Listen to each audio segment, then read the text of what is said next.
मंगल कार्यालयात जमलेले शिवसेनेचे सर्व प्रमुख कार्यकर्ते, शिवसैनिक बंधू भगिनी आणि मातांनो,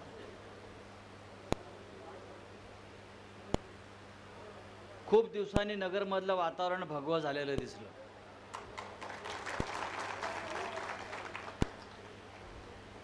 आल्यापासून मी घोषणा ऐकतोय, अनिल भैया अमर रहे. अनिल भैया त्यांच्या कामानं अमर झालेलेच आहेत, पण अनिल भैयासारखं काम आपण कधी सगळे करणार?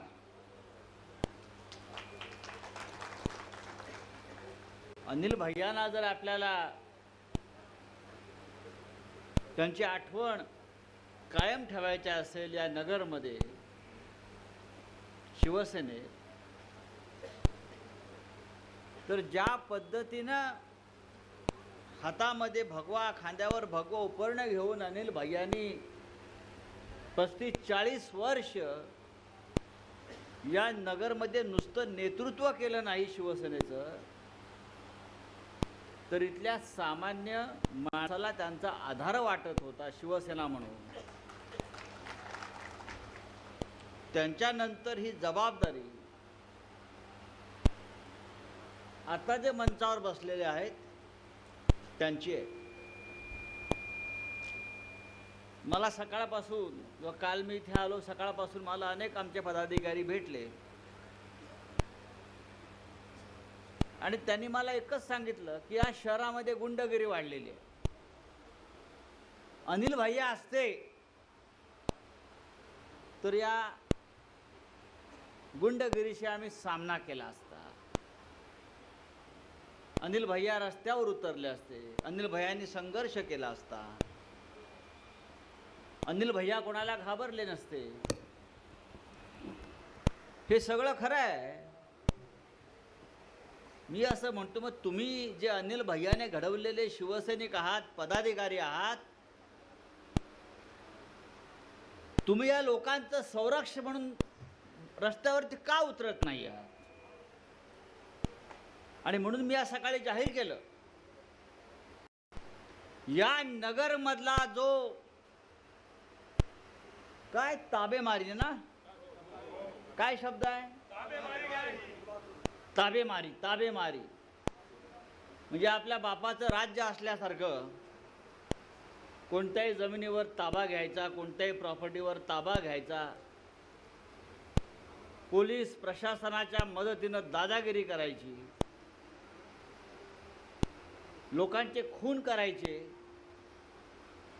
खून केल्यावर परत पोलिसांवर दबाव आणायचा, गुन्हेगारांना अटक होऊ नये म्हणून. या गुंडगिरी विरुद्ध, मग तो आमदार असेल किंवा खासदार असेल, ते साडू असतील ना तर व्याही असतील, ते साडू असतील ना तर व्याही असतील, या सगळ्या गुंडगिरी आणि झुंडगिरी विरुद्ध या नगरमध्ये शिवसेनेच्या नेतृत्वाखाली पहिला एक प्रचंड मोर्चा निघेल.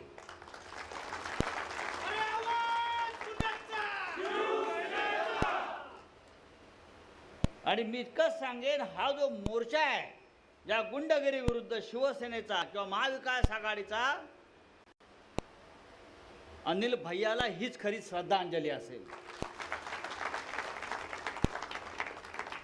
नुसतं अनिल भैयाचं नाव घेऊ नका.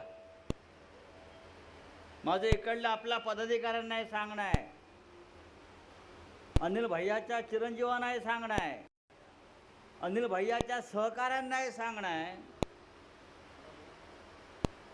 अनिल भैयासारखं वागायला आणि जगायला शिका आणि इथे पक्ष मोठा करा. बघूया ना काय होते. अरे असे खूप गुंड आम्ही पाहिले. शिवसेनेचा जन्मच गुंडगिरीतून झाला, यांना माहीत नाही. आमचा जन्मच रस्त्यावर झालेला आहे, दगड खात आणि दगड मारत. तुमच्यापेक्षा जास्त ताबेमारे आम्ही केले, आम्हाला सांगू नका. या नगरमध्ये तुम्हाला एक उत्तम संपर्क प्रमुख सुनील शिंदेच्या रूपानं लाभलेला आहे. आणि या नगरमध्ये आता मी सुद्धा लक्ष घालणार आहे. आणि नुसतं लक्ष घालणार नाही, तर विधानसभेपासून लोकसभेपर्यंत शिवसेनेचाच भगवा झेंडा कसा फडकेल विजयाचा, हे सुद्धा आम्ही पाहणार आहोत. काय म्हणताय? लोकसभेची जागा सेनेला घ्यावी. हा, लोकसभेची जागा शिवसेनेला घ्यावी म्हणतायत. हा महाराष्ट्र शिवसेना घेणार आहे, पूर्ण हे लक्षात घ्या.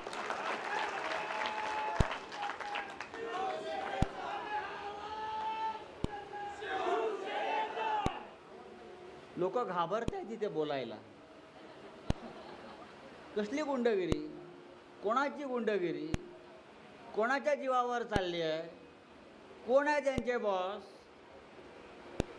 येऊ द्या ना समोर, आम्ही येतोय नगरमध्ये, आलेलो आहे.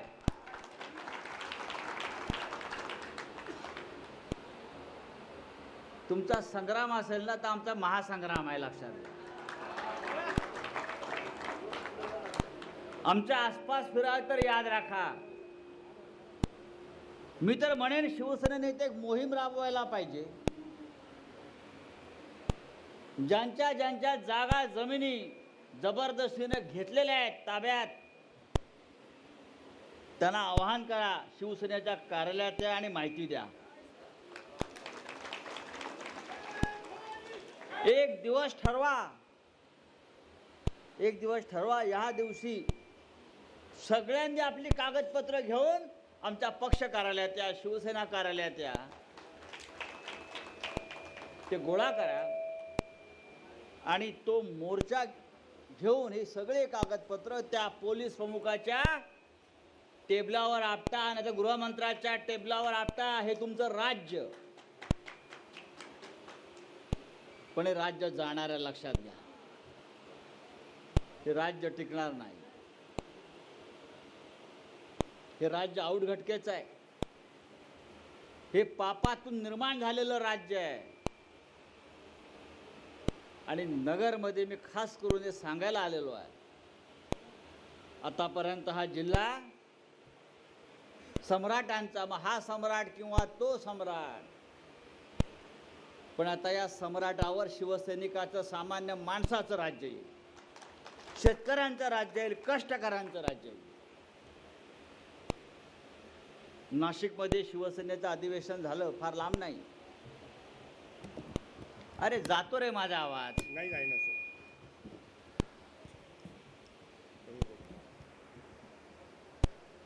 नाशिकमध्ये 22 जानेवारीला शिवसेनेचं अधिवेशन झालं. 22, 22 तारखेला करसेवकांचा सत्कार झाला. प्रभू श्रीराम.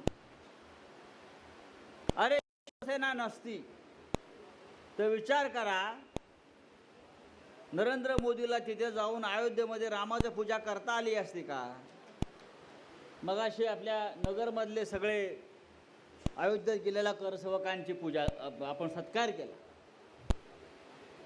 नाशिकला आपण 100-125 करसेवकांचा सत्कार केला. या महाराष्ट्रातून हजारो शिवसैनिक गेले होते, हजारो.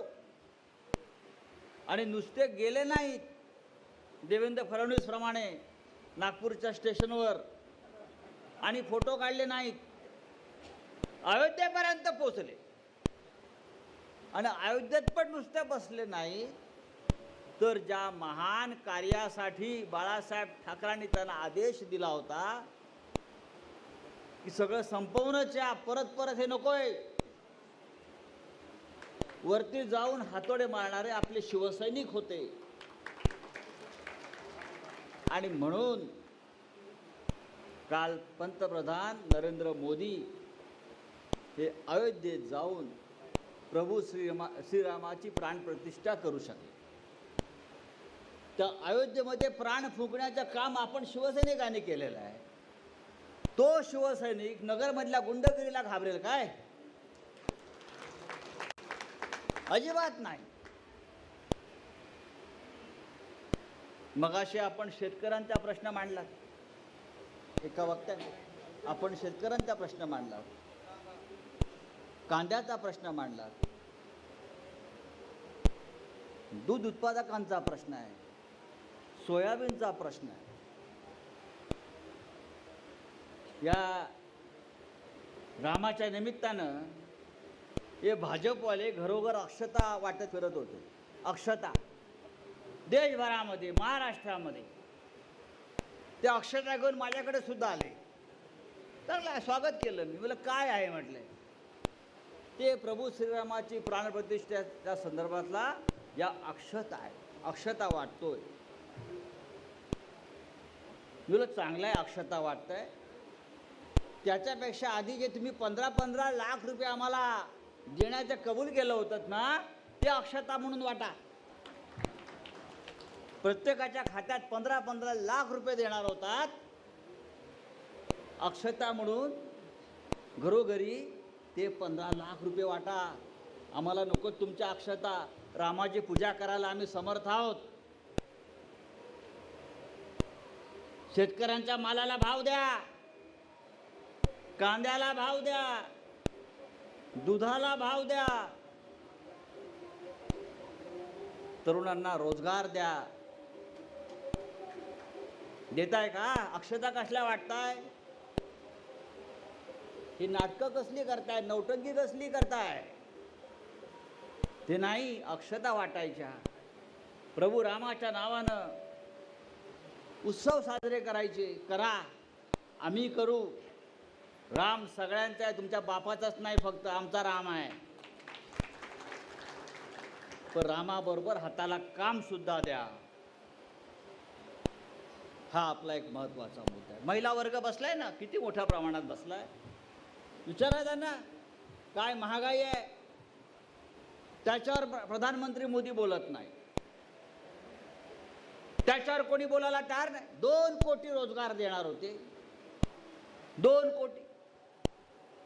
आतापर्यंत 2000 लोकांना पण रोजगार मिळाला. मला आश्चर्य वाटतंय नरेंद्र मोदींचं. प्रभू श्रीरामाची मूर्ती पाहून त्यांना रडू कोसळलं. रडू कशाला कोसळायला पाहिजे? रामाची मूर्ती पाहून आनंद झाला पाहिजे. आम्ही आनंद, प्रभू श्रीरामाची मूर्ती पाहून अयोध्येतली, की आमचा जीवनातला सर्वोच्च आनंदाचा क्षण आहे. या माणसाला हमखास रडू येतं. पण याला पुलवामामध्ये 40 जवान शहीद झाले तेव्हा हा माणूस रडला नाही. या महाराष्ट्रामध्ये हजारो शेतकरी आत्महत्या करतात तेव्हा हा माणूस रडला नाही. काश्मीरमध्ये हजारो पंडित आज रस्त्यावरती आहेत, त्यांना घर वापसीचं त्यांनी वचन दिलं होतं. त्यांचा आक्रोश बघून हा माणूस रडत नाही. बाळासाहेब ठाकरेंची हिंदुत्ववादी शिवसेना अरे तुम्ही फोडलीत, तेव्हा तुला वाईट वाटलं नाही, तुझ्या डोळ्यात अश्रू आले नाहीत. पण रामाची मूर्ती बघून तू रडण्याचं नाटक करता तुम्ही. काय देशातल्या जनतेला कळत नाही की काय नाटकं चाललेली आहेत तुमची? आणि तुम्हाला वाटत असेल हा प्रभू श्रीराम निवडणुकीत तुम्हाला मतं देईल, ते अजिबात शक्य नाही. ते अजिबात शक्य नाही. अरे तुमच्या कामाच्या नावावर मतं मागा, देवाच्या नावावर भीक सुद्धा भीक मागतो, रामाच्या नावावर भीक सुद्धा मिळते. पण तुम्हाला जर हवा असेल तर तुम्ही तुमचं काय काम आहे दाखवा. या नगरमध्ये तुमच्या खासदारांना विचारा काय काम केलंय हो, या इकडल्या आमदाराला विचारा काय काम केलंय. काय रस्ते भयंकर आहेत नगरमध्ये. कोट्यावधी रुपये या रस्त्यासाठी आणले सरकारकडून, कोट्यावधी.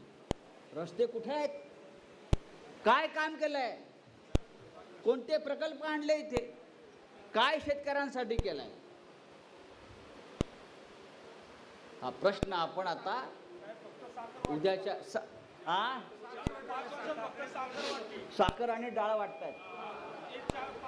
हो, साखर 1 किलो डाळ आणि साखर वाटतायत. नाही ना.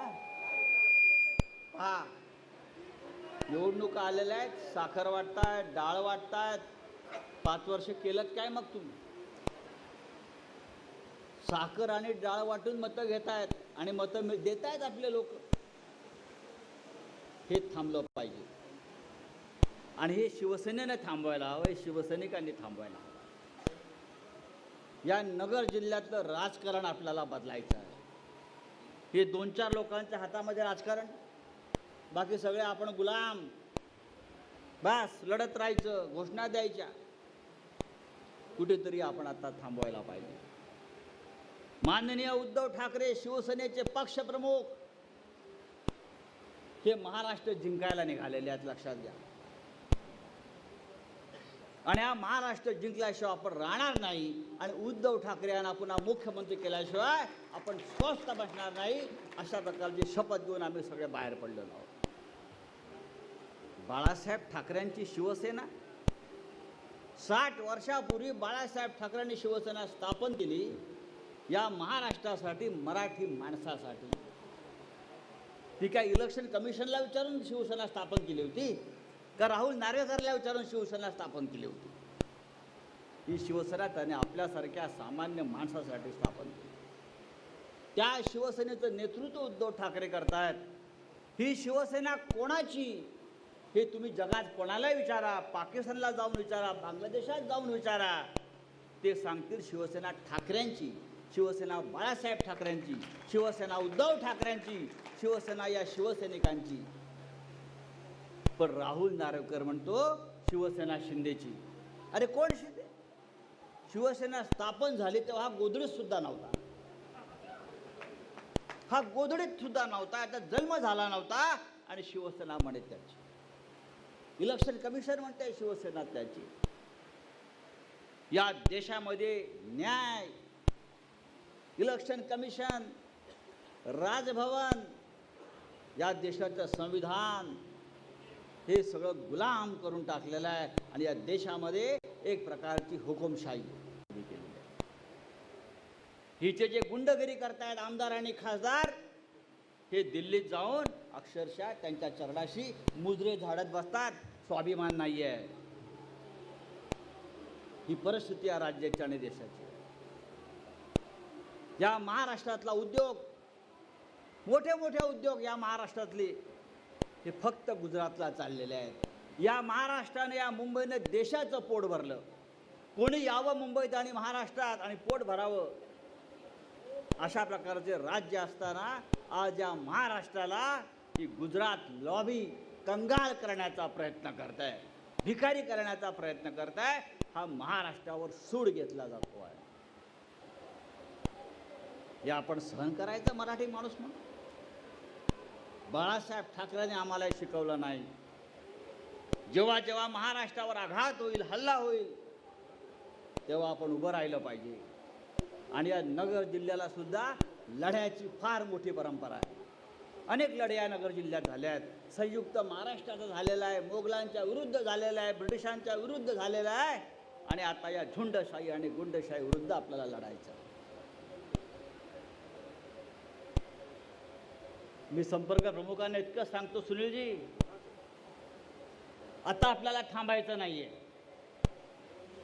आपल्याला या नगर जिल्ह्यातून किमान 3 ते 4 आमदार शिवसेनेचे म्हणून निवडून आणायचेच आहेत.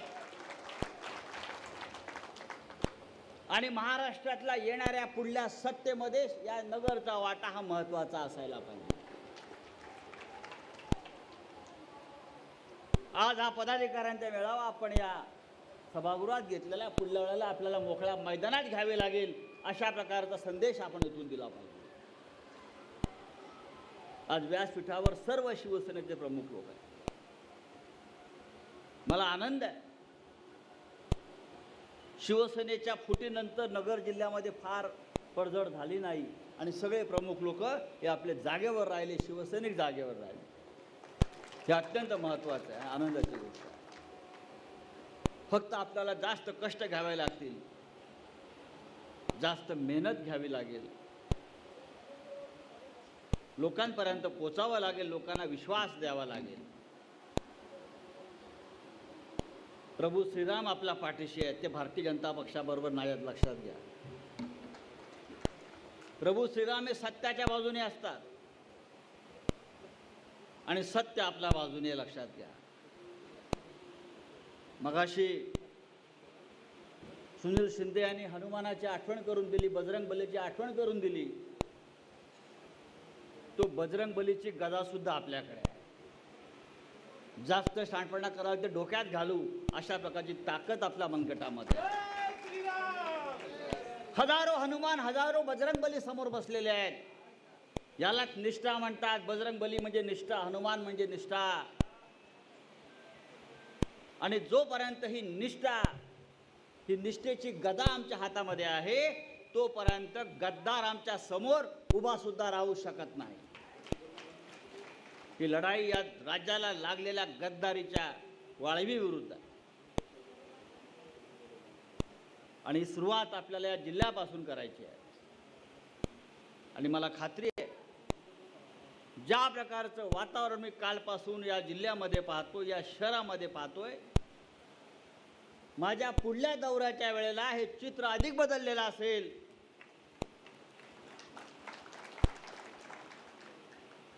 हे चित्र नुसतं बदललेलं नसेल तर इकडले सगळे ताबेमार बिळात लपलेले असतील. उगाच म्हणत नाही कोण आला रे, कोण आला, शिवसेनेचा वाघ आला. समोर बसलेला प्रत्येक जण वाघ आहे, मी एकटा वाघ नाही. मग अशी गायकवाड आपण एक प्रश्न विचारला की तुम्हाला ईडीचे पोलीस घेऊन जायला आले तेव्हा तुम्ही हसत हसत कसे गेलात? ही बाळासाहेब ठाकरे यांनी दिलेली ऊर्जा आणि निष्ठा आहे. ज्या शिवसेनेनं, ज्या बाळासाहेब ठाकरेंनी, ज्या शिवसेना या 4 अक्षरांनी आम्हाला घडवलं, ते आम्हाला नामर्द म्हणून घडवलं नाही. ही मर्दांची फौज बाळासाहेबांनी उभी केली, त्याच्यापैकी आम्ही एक शिवसैनिक आहोत. अरे ईडीवाले येतील, सीबीआय वाले येतील, नाहीतर त्या मोदीच्या फौजा येतील, आम्ही लढू. आणि नुसते लढणार नाही तर या महाराष्ट्राचा स्वाभिमान, मराठी माणसाची अस्मिता, सामान्य माणसाचा आवाज आम्ही बुलंद करू. आणि शिवसेना ज्याच्यावर तुम्ही हल्ला केलाय, त्या हल्ल्यातून जा रक्ताचे थेंब सांडलेले आहेत, त्या रक्ताच्या प्रत्येक थेंबाचा बदला घेतल्याशिवाय हा शिवसैनिक गप्प बसणार नाही. इतकंच मी सांगतो आणि तूर्त आपली रजा घेतो. जय हिंद, जय महाराष्ट्र. लोकशाही मराठी ऐका, पहा, जागरूक रहा.